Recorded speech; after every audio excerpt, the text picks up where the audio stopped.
आज आपण मनाचे श्लोक क्रमांक 78 मधील श्री समर्थ रामदास स्वामी यांचा सुविचार व त्यामागील अर्थ आणि बोध मराठी, हिंदी आणि इंग्रजीमध्ये जाणून घेणार आहोत. अहो ज्या नरा राम विश्वास नाही, तया पामरा बाधिजे सर्व काही. महाराज तो स्वामी कैवल्य दाता, वृत्तावाहणे देह संसार चिंता. अर्थ मराठी.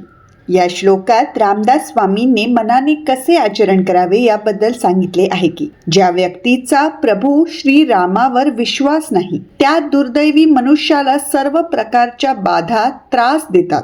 श्रीराम हे कैवल्य दाता स्वामी आहेत. म्हणूनच प्रभू श्रीराम असताना संसाराची किंवा देहाची चिंता करणे व्यर्थ आहे. मित्रांनो, राम केवळ नाव नसून दैवी ऊर्जा आहे जी सतत आपलं रक्षण करत असते.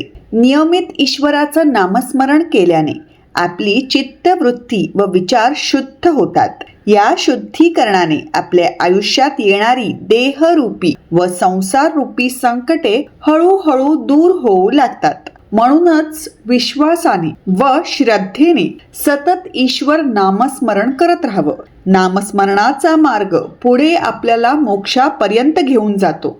अर्थ हिंदी.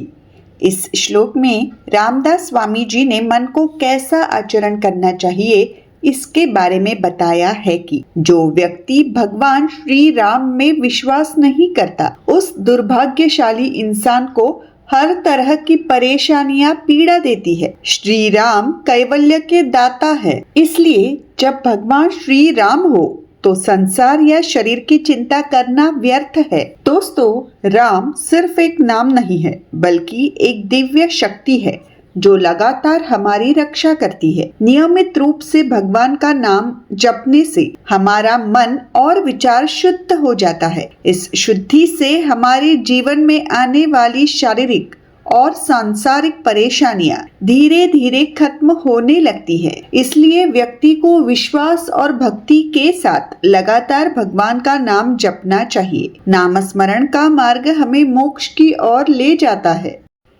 अर्थ English.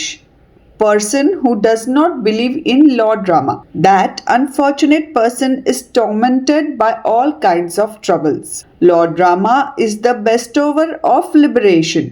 Therefore, when Lord Sri Ram is there, it is useless to worry about the world or the body. Friends, Ram is not just a name but a divine power that constantly protects us. Regularly chanting God's name purifies our mind and thoughts. Through this purification, the physical and worldly problems that trouble our lives gradually begin to disappear. Therefore, one should continuously remember God's name with faith and devotion. The path of chanting God's name leads us towards liberation.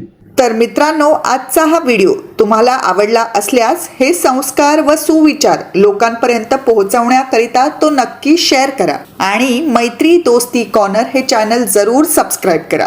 धन्यवाद. राम कृष्ण हरी.